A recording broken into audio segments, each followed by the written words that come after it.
Welcome back. In this video, we're going to learn about date pickers. A date picker in Android is a UI component that allows users to select a date.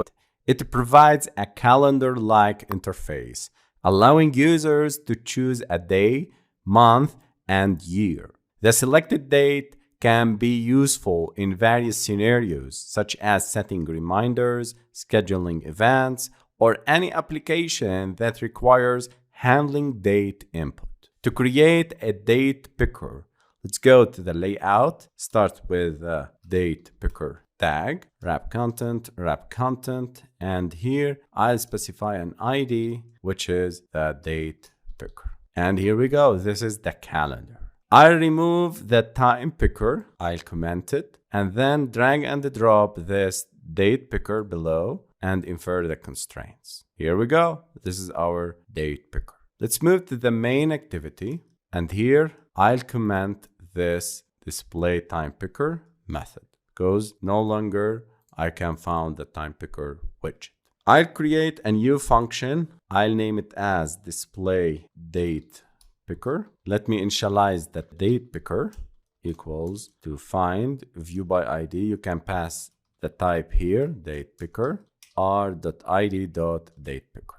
You can set a listener to be notified when the user changes the date using the setOnDateChangedListener method. So DatePicker.setOnDateChangedListener. Here I'll select this with a lambda expression. We have 4 parameters: DatePicker, I2, and I3. The first parameter is DatePicker, which is the view, and in this case, the date picker itself. I, which refers for the year, for the selected year. I2 refers for the selected month of the year. And I3 refers for the day of month that is selected by the user. I'll create a toast message.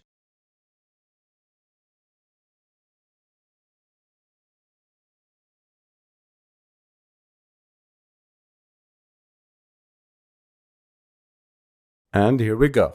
But there is a very important topic here. I need to add a requires API O, which is level 26 and above. Click add annotation, and if we notice that this method is marked with this annotation, requires API bundle.version codes.o, which is 26 and above. Because date pickers are used with higher API levels. So at requires API is an annotation used in Android to indicate the minimum API level required for a particular method or class. In Kotlin, this annotation is applied to functions, methods, or classes to specify the minimum API level required for them to run. Let's call this function in the onCreate method, run the application, and this is our date picker. I'll select 10 August 2023, year 23,